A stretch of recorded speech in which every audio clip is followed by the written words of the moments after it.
Hello, everyone. Welcome back to Moving Right Along, Muppet Movie Podcast brought to you by toughpigs.com. It's the podcast where we watch Muppet Treasure Island 2 minutes at a time and talk about it a lot. I'm your host, Anthony Strand. And I'm your other host, Ryan Rowe. And today we are joined by one of our favorite guests, one of our most frequent guests. He's been here for every movie, and we're delighted to have him back. Guest, who are you? Hey there, it's Erik Adams, frequent Moving Right Along guest, and very happy to be back. Oh, I'm so glad. And today, Erik is joining us for minutes 47 and 48 of Muppet Treasure Island. In these minutes, the crew of the Hispaniola get over their cabin fever, and Long John Silver feels guilty. Or does he? Oh. So we start out in the middle of a line of the song Cabin Fever with our old friends Dodo, Baguni, and a goat still singing in German. This was like one of the most unfortunate cuts I think we've had in the history of this podcast. It's like we have to discuss these guys singing in German twice. You know? I'm honored to make such an awkward segue out of the beginning of this musical number. Awesome. So what they say here is Sauerbraten, Wiener Schnitzel und wunderbar. So it's just a lot of familiar German words that Americans and Britons alike will recognize. Wait, is it Sauerbraten? I always thought it was Sauerkraut und Wiener Schnitzel. Oh, is it? I don't know. I was watching it with the captions on Disney Plus today, and they did say the captions at least have it as Sauerbraten, which is a type of sausage. That was going to be my next question. Okay. Yeah. Well, I looked up Wiener Schnitzel because I just thought of it as the hot dog chain, like fast food hot dog restaurant. But the definition of Wiener Schnitzel is a breaded veal cutlet, which is definitely not something they sell at the Wiener Schnitzel chain of fast food hot dog restaurants. So I'm from the upper Midwest, which is a heavily German area of the country. You don't say. Yeah, right?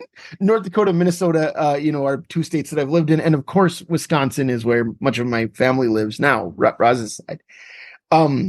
Which is nothing is more German than Wisconsin except Germany, I think, but so no, I've always known what Wiener Schnitzel was. I didn't know it was a restaurant chain until you just said it. So I'm learning something new too. Okay. Yeah. In fact, I think it even used to be called Der Wiener Schnitzel. If I'm remembering my Once Upon a Time in Hollywood signage correctly. Sure, that sounds right. But we've talked a lot about this movie being Python-esque or not, like how the degree to which it is Python-esque. And this specific line where they're just saying things in German because the idea that German is a funny language reminds me a lot of the Funniest Joke in the World sketch from the first episode of Python, where they write the funniest joke in the world and translate it into German one word at a time to use as a weapon in World War II. And the version that you hear them read in German it doesn't mean anything. It's a grammatically correct question and answer joke. Yeah, it's complete nonsense. And here's the thing, Ryan. Here's how much I rewatched Monty Python's Flying Circus as a teenager. Wenn ist das Nürnstock und geht und Schlattermeier. Ja, Bayer Hund das oder die Flipperwald gesput. Wait a minute, are you trying to kill us with the funniest joke in the world? What are you doing to our listeners? Oh no, Erik just collapsed. that Erik just did the great full body fall thing that they all do in the episode. Man, that was a little more Gilliam dying at the drawing board in Holy Grail. But... Yeah, that's right. That's true. Well, to be fair, you are sitting down. I think that's the thing. But yeah, so then after the German line, some humans in silly costumes, they're all wearing kind of like flamenco dancer costumes-ish, come down the stairs and they sing, "We were sailing, sailing, the wind was on our side." And then real old Tom comes out of a coffin and says, "But then it died." Or is it "and then it died"? It might be "and." I think it's "and then it died," yeah. And then it died. Interesting that this is real old Tom and not dead Tom. Well, dead Tom is dead, though. He's already dead. Yeah, so he can't sing. they've been very consistent that he's actually just a skeleton. So it would have to be like someone else holding him up and singing it, you know? Yeah. Okay. Yeah. Whereas real old Tom can sing it himself. You're right. I've always detected a little like hint of the German accent on the way real old Tom says "and" as well, as if it were kind of extending the previous gag. Sure, yeah. Huh. Yeah. Interesting. We should go ahead. Maybe you're about to say what I was about to say. Well, I was going to say that they're doing a parody of the song "Sailing, Sailing" here. You know that we were sailing, sailing. And it's the right. That's why they say the word "sailing" twice in a row. The famous song "Sailing, Sailing Over the Bounding Main," right? Oh, right. Yeah. Yeah. So I looked it up because I was curious. That song was written by a man named James Frederick Swift in 1880. So this book came out in 81, 82, was serialized. So it's like almost exactly the same age as the novel Treasure Island. Whereas like a lot of the pirate things in that book, I would have thought it was many centuries older. You know, I would have thought it was like a, 1600s sailing vessel song or something. But Robert Louis Stevenson might have gone to the music hall and heard that song performed. Right. And I should say, because we know Jim Henson to be a big fan of Beanie and Cecil, right? That's why they did Rag Mop on the Muppet Show. Oh, yeah. And stuff. The theme song to Beanie and Cecil is also a parody of Sailing, Sailing. Sailing, sailing over the ocean wet with Beanie the Cecil the Seasick Sea Serpent. Wait, yes, with Cecil the Seasick Sea Serpent, created by Bob Clampett, right? Which is, I always thought it was really funny that they got Bob Clampett. If Beanie and Cecil is streaming anywhere, but listeners, if you're not familiar with Beanie and Cecil, go seek it out. It was a puppet show in the 50s and then a cartoon in the 60s, created by Bob Clampett, who was a Looney Tunes director. You probably saw he made a lot of the craziest Looney Tunes, Baby Bottleneck and the Great Piggy Bank Robbery, and a lot of the like really off the wall ones, Porky and Wacky Land. Right. So if you like that stuff, go watch his TV cartoon because it's also weird. It is very silly. There is a sketch on the puppet show Time for Beanie where Cecil the Sea Serpent meets President Truman, played by a hand puppet. Yes. And in the Oval Office, they sing Rag Mop together. They sing Rag Mop? I don't remember that part. But they sing Rag Mop in the Oval Office. And Cecil was played by Stan Freberg, who we've discussed many times in this program as well. So, I don't know. Check it out if you like good things. The other thing I was going to say, the music that's playing when Real Old Tom sings And Then It Died is this familiar spooky organ music that we've heard in a million cartoons and movies before. I didn't know the name of it off the top of my head. I Googled spooky classical organ piece and it came right up. Did you get Toccata and Fugue? Yes, Toccata and Fugue in D minor by Johann Sebastian Bach. That's the one. Did you already know off the top of your head? I only know that because my marching band played that in a show. Nice. Okay. I'm sure I did not know the title of it until we were handed the charts and everybody was like, oh yeah, spooky organ cartoon music. Right? Yeah. Like establishing shot vampire castle. Yeah, or I feel like a lot of people maybe associate it with the Phantom of the Opera. Like I think maybe in the silent version you usually hear that. And then I always think too of the villain from the movie Rockadoodle, who's this big scary owl who plays a pipe organ, and that's one of the things he plays on his organ. Yeah. It's also one of the early segments of Fantasia, isn't it? It is. What's the animation that goes along with it? It's the very abstract, like it's just kind of like showing how music can come alive. It's like the like lines and ripples and everything. I'm cool. Like making shapes with my hands, but it's like it'll be like the strings vibrating, kind of. It's that thing. It's like Deems Taylor being like music can do things. One of its few non-spooky connotations. Yeah, right. Exactly. Oh yeah, that's kind of nice to have it not be scary. Yeah. Sorry if I stepped on your reveal, Ryan. I was not excited at all. about I'm knowing impressed. It. Yes, I'm impressed that you knew it. Yeah, that rules. But then the next thing we get is Jerry Nelson and Bill Beretta doing Mexican accents. And I don't know. How do we feel about this in the year 2024? This is the dialect comedy portion of the evening, and it is dicey. It is, and it's one of those things we've talked about where, like, for some reason the German doesn't feel as dicey, just because, like, I guess because German is like a European country, so it seems to be. Yeah, for whatever reason, we've decided that it's still okay to do a German accent or a Russian accent. I don't know. Well, I think that those guys are all European, like white Europeans, right? Like all the Muppet performers in this movie, except for Kevin Clash, right? Are and I don't know what I don't know. So. I don't. Kevin's doing voices in here. I'm sure. Don't get me wrong, but but and of course, Bill Beretta's one sounds almost exactly like Pepe. Yes, but Pepe is recognizably a Spanish accent and not a Mexican accent, which and we do know that Pepe's voice is inspired by Bill Beretta's wife's aunt, who is Spanish from Spain, who was. But yeah, so I don't know. Is this a Spanish accent or a Mexican accent? Well, the specific delivery here feels much more like Mel Blanc, Speedy Gonzalez cartoon, like a white person's attempt at a Mexican accent. Yeah, yeah. It is, as I noted while rewatching this segment today. This entire number is very Cuban Pete coded. Yes, from The Mask. I feel the influence of The Mask throughout this number. Yeah, you're right. With these costumes, especially.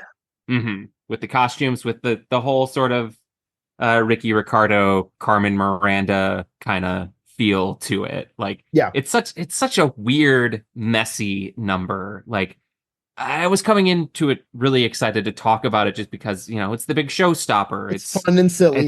It's such a visual extravaganza, but like, I don't know if it's funny.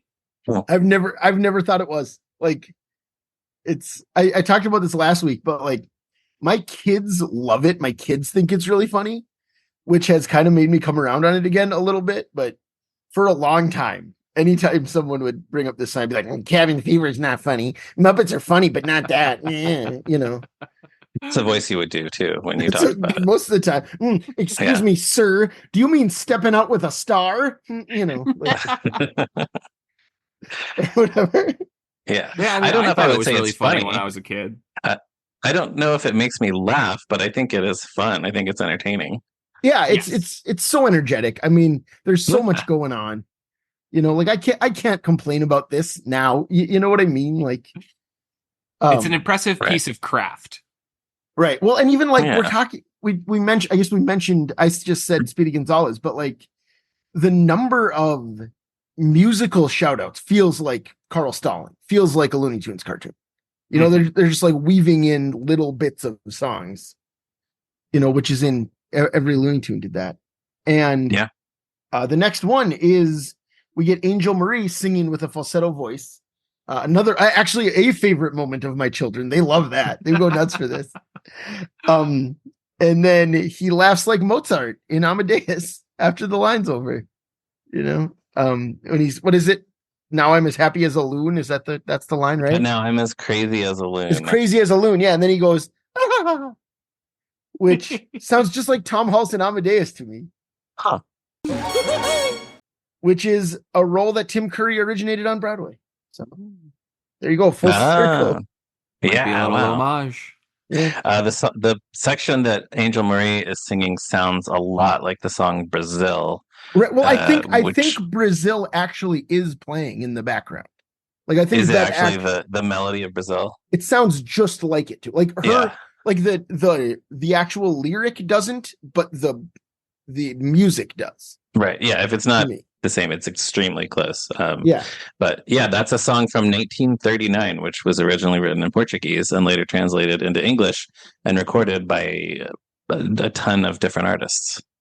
Yeah, well, and we talked about Terry Gilliam already, who has become an unfortunate old man. But in addition to Monty Python and the Holy Grail, he directed Brazil, a movie that opens with that song and is one of the greatest movies ever made, in my opinion. Yeah. What else? So then we get the real show. Sorry, ahead, one Ryan. more thing about the phrase "crazy as a loon." I looked that up. Mhm. A loon is a bird. I don't know That's if everybody knows that, but Minnesota state um, bird. oh, cool. A Google search for the phrase "crazy as a loon" meaning or definition brings up a few different theories, but several people think that it comes from the sound a loon makes, which just makes it sound like an exceptionally wacky bird, like or just an exceptionally nutty bird. So the loon sounds crazy, so you talk like you're crazy like a loon. Which is Yeah. the lyrics of this song. It's like, Barry Mann and Cynthia Whale really just kind of crammed every single euphemism and analogy for crazy, insane, nutty that they could find. Yes. Like that's really Yeah. that's another thing about how densely packed this song is. It's almost like they kind of went down a checklist of Looney Tunes uh, gags and ways of describing Daffy going off the rails. It's all Right. it's all very Napoleon hat. It's the Napoleon hat depiction of mental illness. Yes, very Yeah, much I'm so. actually now that you say that, I'm genuinely surprised there's not a Muppet in a Napoleon Napoleon hat. costume. Yeah. Yeah. Somebody holding up a sign that is a pictogram of a baseball and a And a screw. screw. Yeah. Yes. Oh, but I do wonder, like, if that stuff is too specifically like old cartoon shorts. That they didn't want to.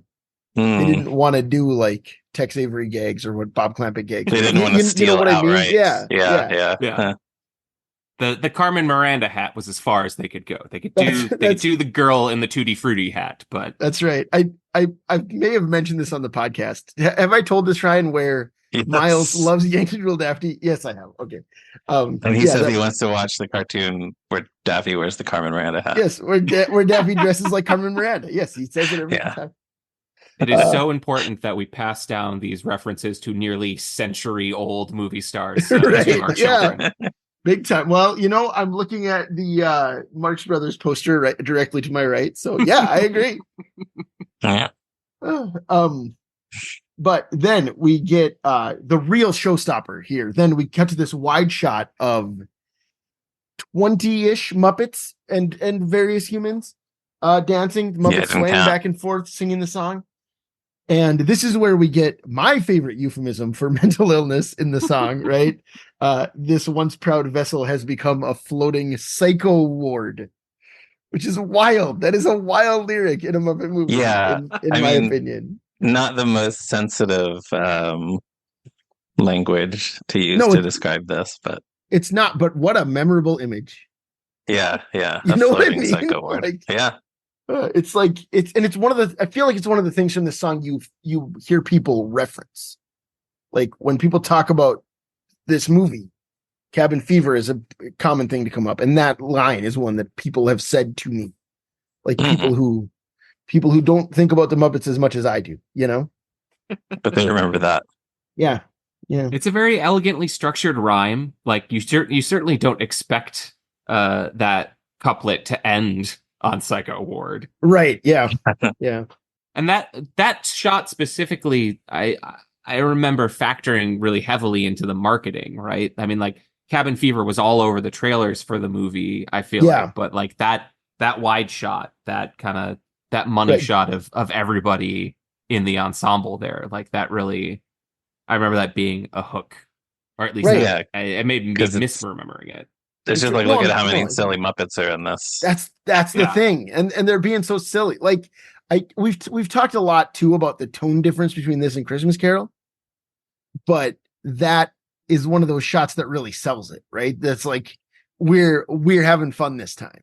It's not just Bob Cratchit and Fezziwig, right? This time, no, it is very different. Yeah, we're just being silly. There are Muppets in the shot that I don't remember seeing on the Hispaniola before. I mean, obviously, this is all some kind of dream or hallucination, but there's some chickens. I don't remember seeing them on the ship before. We saw them at the dock, but and then there's also a sheep, and I think on the left side of the screen there's a cow, who we definitely haven't seen on the ship before. So that's fun. You always want to see a Muppet cow wherever you can. They got to get their milk from somewhere. Oh yeah, yeah. Long John needs it for his recipes. Right. Oh, but you know who's not in this number at all, including this huge group shot? Kermit the Frog. Exactly. So it's not surprising that Mr. Arrow's not here. He wouldn't be having any part of this, but Captain Smollett is not part of Cabin Fever. So either he is not being affected by the cabin fever that's gripped everyone else, or they just decided that it would be undignified to have Kermit as the captain behaving in such an undignified way. Well, he's got his captain's quarters. He's not out in the sun. He's got a way. He's got a way to escape. Right. He could get a different type of cabin fever. That's true. That's true. He might be having his own musical number by himself. Well, Jim's not in the number either, or Long John. You know, like, you're right. But so maybe Jim and Kermit are below deck, and Kermit is just being like, "I knew your father; he was a good man. I knew your father; he was a good man," over and over. Yeah, I hope that's what's happening. That's probably what's happening. Yeah, but so, anyways, we're then the last thing of the big group shot is, though we're all here. I'm trying to get the words in the right order. And now, though we're all here, we're not all there. And then, to me, at least, it feels like the song is about to ramp up for another big chorus, right? It kind of feels like it's kicking back into high gear. But then it just goes for like 10 more seconds, and then it's over. You know, there's just kind of 10 seconds of this like marimba. Not the word I'm looking for. What am I looking for? Maracas and stuff. Yeah, I mean, all the sailors are playing maracas. Yeah. But we do get several quick cuts of different close-ups of characters dancing. And one of which is Bunsen. We see Bunsen moving through the crowd. It's kind of guiding his hands in front of him like a shark. Yeah, is that what he's doing? Yeah, well, and like a shark? That's how I've always took it. But when Dave Bowles was on this very podcast, he talked about that. He told us that Bill Barretto was right-handing, and that was Bill's idea to do the thing with his hands. I'm glad you remembered that. Yeah, sure. Because I thought about it while I was watching it. Oh, that's fun. And have we talked about the fact that Bunsen has a mustache in this number? Which is another one of those, like, I don't know that they do that joke now. I don't know that they put him in like a droopy mustache and a sombrero. Probably not. You know? Because it is very like Mexican Halloween costume droopy mustache. Yes. You know? But he kind of looks good with facial hair. So you think you should do that more often? I think you should give it a try. You also love that episode of Muppets Tonight where he grows a goatee and becomes a rapper. I do, actually. I know you do. Snoop Dooey Doo or whatever, Snoop Doggy Doo. I don't think we should discount Beaker's moves during this segment either, where he's doing some fun popping in and out of his shirt collar. Yeah, which that's is always an enjoyable physical gag from Beaker. Yeah, well, it's nice because his head and neck are like one thing, you know, so he can do it. And then, so then it's over and they do Cabin Fever. And then it's just like the wind is back and they all disperse and we're back to normal cinematography. And as they're dispersing, Gonzo's eyes get wide, which is a nice touch because it kind of feels to me like Gonzo's like, wow, that was a special time. You know what I mean? Like he just kind of has this look of like. Or they were just in this darkened sort of nightclub environment and now he's adjusting to the light again. Oh, that could be it. Yeah. You can't show his pupils dilating, so you just gotta pull the eyebrows back a little bit. Right. Yeah, move the eyebrows. So that's the end of the song. Any thoughts about the song before we move on? We didn't specifically mention the shot in the big group shot where it cuts to the ship on the ocean, and it's all decked out in lights, and there's searchlights going every which way, but you can still see if you look closely it's still the whole crowd of people and Muppets on the shot, so it's some sort of composite, or I'm not sure exactly how they did that, but I think that looks really cool. Yeah, I agree. So then now the song's over, and we cut to Clueless Morgan Polly the Lobster and Mad Monty in jail begging to be let out. And Long John opens the door and his beloved pet lobster yells to him, "Ooh, hey, Long John, get us out of here."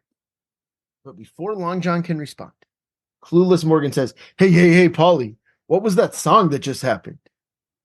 And Polly says, what are you talking about? And Clueless does the same thing everyone else just did, which is cabin fever. Ah.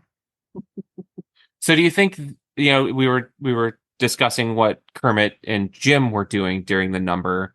Do you think Polly and Clueless and Mad Monty were also doing their own private 3-person cabin fever in the brig?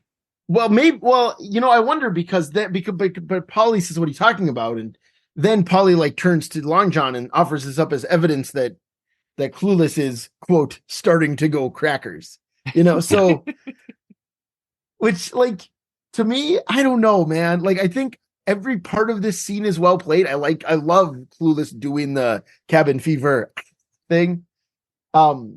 It just really bothers me because to me it feels like such an easy joke to be like, oh, we're in a musical, but we're gonna lampshade that fact and have the characters talk about how like musicals are weird or something. Like I never think that's funny. Yeah. So for a Muppet movie to do it, I really don't like. It feels off voice. Right? Yeah. That's the thing. And also just like very 90s. It is kind of the. It does somehow. Yeah, I don't know how to articulate that sense of humor or that kind of comedy, but like there's a little bit of smugness to it, I guess, or like, look how clever we are pointing out the tropes of the genre that we're doing or the format that we're doing.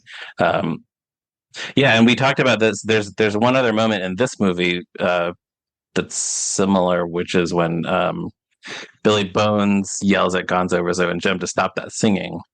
And we were trying to think if there was any other moment in a Muppet movie where they actually, I guess so. Miss Piggy yelling at Charles Grodin that his voice was dubbed, but that goes by so fast, and that's a really funny joke.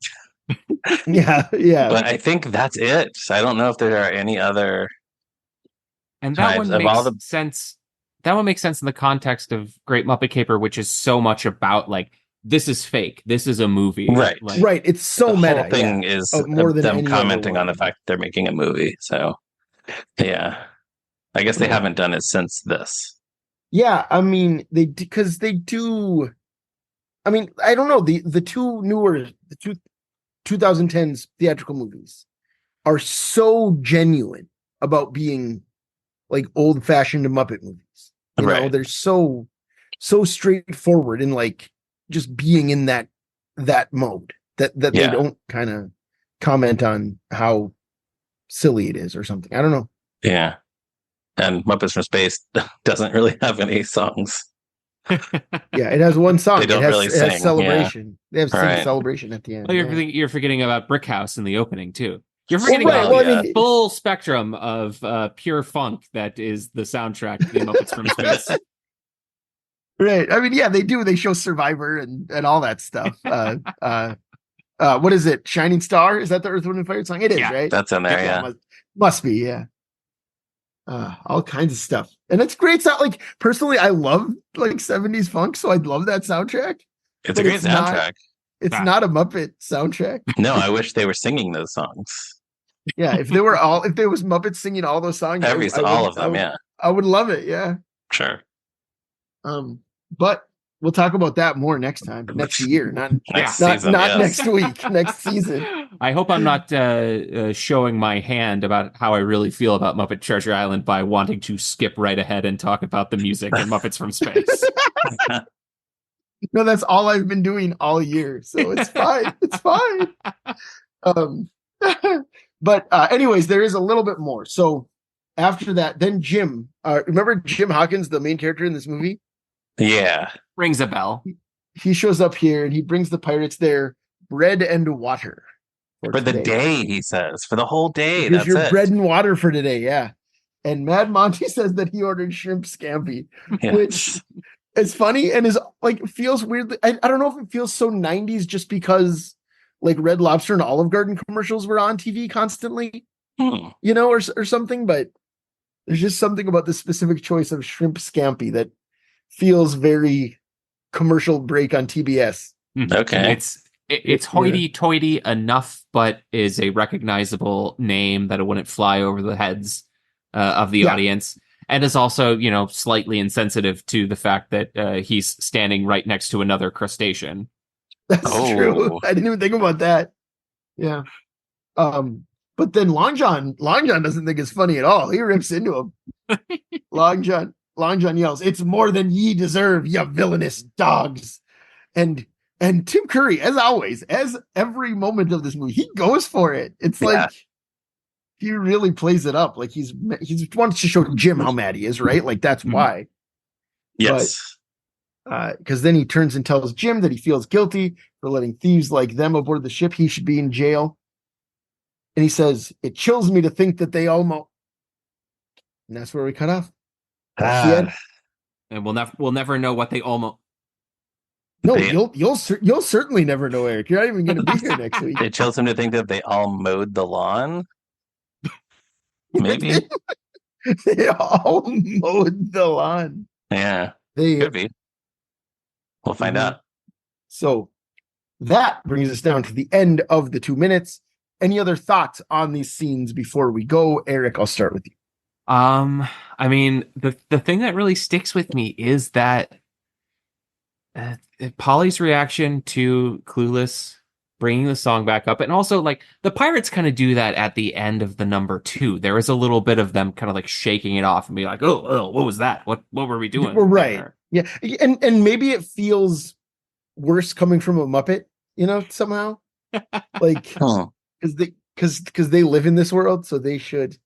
I don't know. And obviously, it's not like they were on the Muppet Show. Those specific guys, but it feels, you can feel a little bit more of the culture and the 90s kind of seeping into the movie there, and the Muppets not having the control of it, I guess, and the originality and the genuineness. There's a little bit of kind of catering perhaps to contemporary tastes there. Yeah, right. We're still hip. We can make these hip jokes like they do on Animaniacs or The Simpsons or whatever, right? To name 2 things that would have made that type of joke, I think, around that time. Yeah. Ryan, any other thoughts?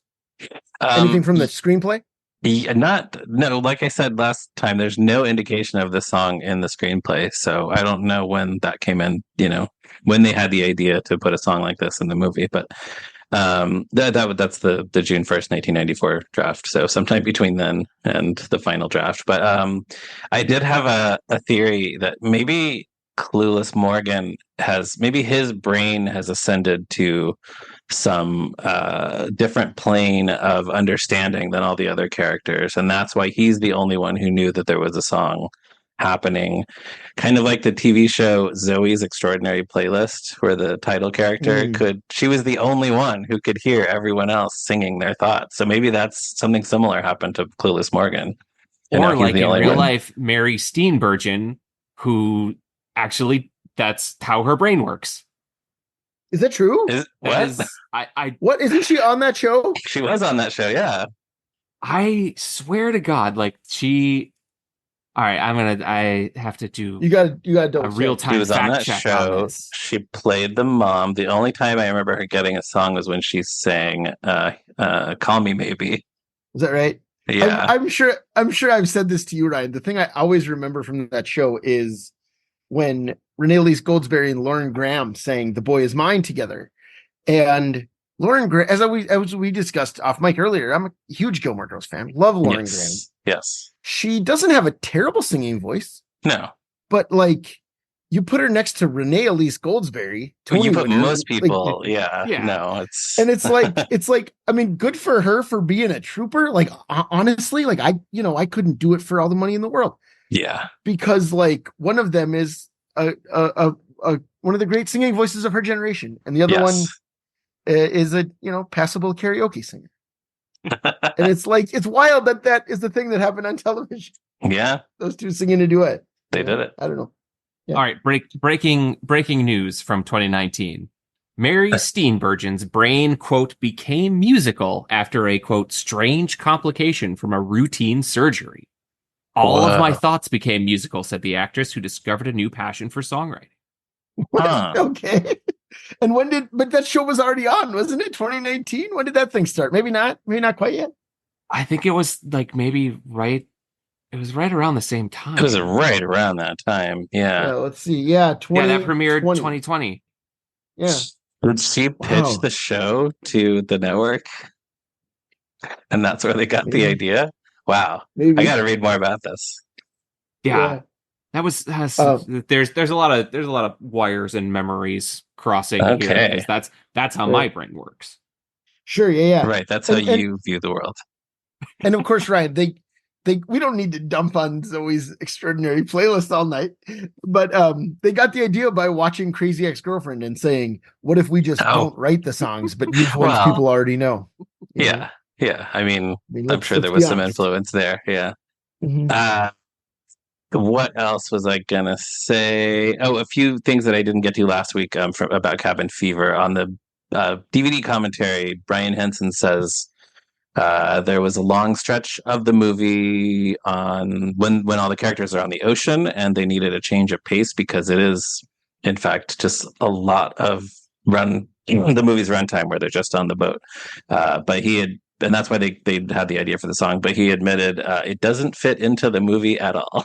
So, right from the director there. And then Kirk Thatcher did an interview with Sci-Fi Wire a few years ago. He said in the book they talk about getting clapped in irons, which means there's no wind and they're lost. It's not lost at sea, but sitting in the ocean with no wind to really blow them anywhere. It raises the tension in the crew. So he said he didn't want them to he didn't want there to be a lull in the middle of the film.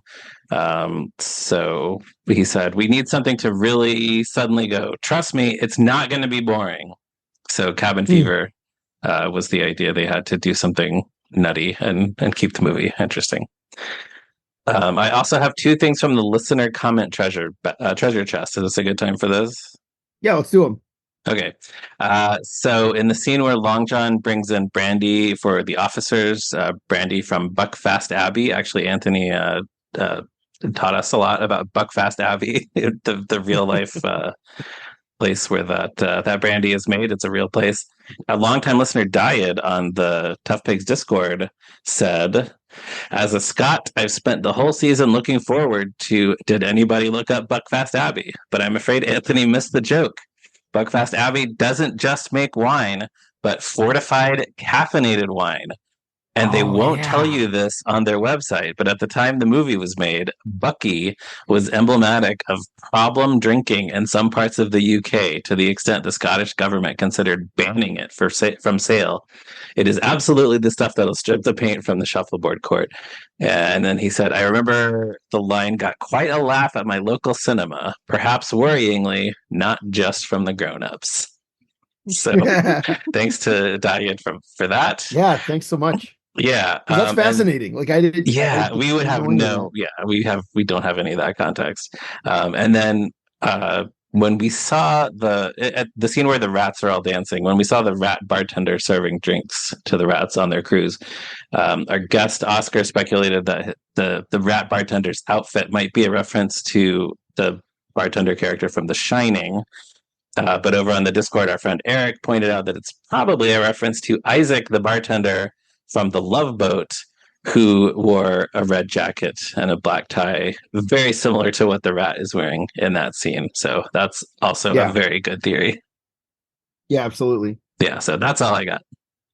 All right. And then I don't have much from the old strange case of Dr. Jekyll and Mr. Hyde today. I'm glad you said that Kirk Thatcher quote about getting clapped in irons, because yeah, but anyways, the other thing that I had is in the book, Jim does not suspect piracy at all until he overhears the conversation from the apple barrel, which we're going to see later. So Long John never chastises anyone for being a pirate, because Jim just doesn't know until he hears Long John talking about it, you know? So there's no pretense for Long John to keep him. Yeah, I think that's kind of why these three characters exist, is to introduce pirate shenanigans earlier in the movie. Earlier, yeah. Yeah. Right. All right. So, Erik, we ask all of our guests 2 questions this season. First one is, what is your history with Muppet Treasure Island? Well, I remember being very excited about this movie coming out. It was, I feel like I had been kind of reintroduced to the Muppets and the Muppet Show through the Nickelodeon reruns, and I feel like that really kind of like geared me up and primed me for a new movie. And I can remember, so this was a February release. I think maybe like I had a family vacation around this time, and I remember being in the Bookstar. If anybody out there remembers Bookstar, a Barnes and Noble forerunner that was a regional chain for a while in Scottsdale, Arizona, while visiting my grandparents and like seeing some tie-in books and being very excited about the movie coming out. And I can remember seeing it in the theaters. This would have been the second Muppet movie that I saw first run in the theaters after Christmas Carol. And there were bits of it that stuck with me for a long time. Like my brother and my cousins and I used to quote the Jimmy Jim Jim Jim Jim Jim Jim Jim Jim Jim Jim Sure, yeah, great. at each other a lot. But over the years, it's not really one that I've gone back to a whole lot. I think it's fine. It's still a Muppet movie. It's still fun and colorful and has songs that'll get stuck in your head. Oh, the other thing I remember about like the anticipation building for the movie is I feel like I must have read this in Disney Adventures magazine or something in advance of the movie coming out. They were talking about the leader of the pig tribe. And they introduced that his name was Spam, and I thought that was hilarious. Like this was the perfect time for me to find any sort of spam joke funny. And this was before I got into Monty Python. Like this was just sort of like there was something. Another thing. Yeah. There was something in the ether in the elementary schools of Brighton, Michigan, that Spam was just very, very funny. And I can remember reading that and then like turning to my mom or something and being like, "Hey, Mom, guess what the name of this villain character in the new Muppet movie is going to be?" And I was like, "It's so funny," and no reaction. she did not agree. Sort of like, yeah, okay, that's funny. So yeah, that's a little memory that sticks in my mind. Awesome. And so then the second question is, where do you rank it now, currently, among the Muppet movies? Now I think I would probably rank it dead last. Sure. No offense to Ryan, our resident Muppet Treasure Island defender here, but I mean it's tough competition. I have a lot of fondness for it. There's something about the aesthetics of the movie and the sort of like very sound stagey ports and pirate ship that I kind of file it in my brain alongside Hook, which is a movie that I would go to the mat defending, that I know a lot of people do not like. But yeah, I think in competition with the original 3 and with Christmas Carol and Muppets from Space, which is a sentimental favorite, and then the Seagull and Bobbin ones, it just kind of tumbles to the bottom of the list. I mean, something has to go at the bottom of everybody's personal ranking. So, right. All right. Well, thank you. And listeners, thank you as well, because that brings us down to the end of this one. And we are always delighted to have listeners to the program. We don't thank you enough. We don't thank you enough, listeners. But thank you. But you can check out toughpigs.com on the internet, Facebook, Blueski. We're all over the place. You can find us anywhere. Instagram, just outside. I don't just go outside. Maybe you'll see us. Maybe, you never know. You got to be in very specific areas of the country. That's right. Maybe you'll see us walking around with Zachary, Levi, and Bert. Who knows? Hey, I wore my Moving Right Along t-shirt to the Fathom event screening of the Muppet movie. My dream was that I would walk into that movie theater and somebody would go, "Oh, I love that podcast," but that did not happen. I'm sure we talked about this. People often compliment me on that shirt. They recognize it as a Muppet movie reference. Yeah, they just like the Muppet movie, and it's like a well-designed shirt of Kermit and Fozzie in a Studebaker. Right, you know, right? But you know what? This is a good time to thank Morgan Davy for designing that beautiful logo. Speaking of that great design, because it really is. But yeah, no one has ever said to me like, "Oh, I love Moving Right Along." And then Roz, if people compliment me on the shirt and I say thank you, Roz always tells them that I host a podcast called that. And I'm just like, it's nice of her, but like I get embarrassed. Don't be embarrassed. Get more listeners. My own podcast in real life. Hey, by the way, I host a podcast about this movie called Moving Right Along. I'm the host, so you should listen to it. Anyways, yes, listeners, you can become a patron of Tough Pigs on Patreon. You can email us at movingrightalong@toughpigs.com to tell us how much you admire Morgan's great logo. You can follow Ryan on Blue Sky at me, Ryan Rowe, and on Letterboxd at Movies Are Neat. You can follow me on Blue Sky at Durwood Clapper and on Letterboxd at Zeppo Marxist. Erik, where can our listeners find you and your work online? Well, these days you can find my work at IGN.com. One of the internet's leading video game and entertainment sources and outlets. I'm editing and writing TV and movie reviews over there now. If you happened to check out Jim Henson Idea Man on Disney Plus and want to read a review about it, or if you're thinking about watching the documentary and want to read a review about it, that's my most recent byline. So perfectly timed for this appearance. Yeah, absolutely. I read your review. It was great. Great as always. Yes. Thank you very much. And of course, I am also cracking open a Blueski. You can find me there at Erik Adams. That's Erik with a K. And what am I on?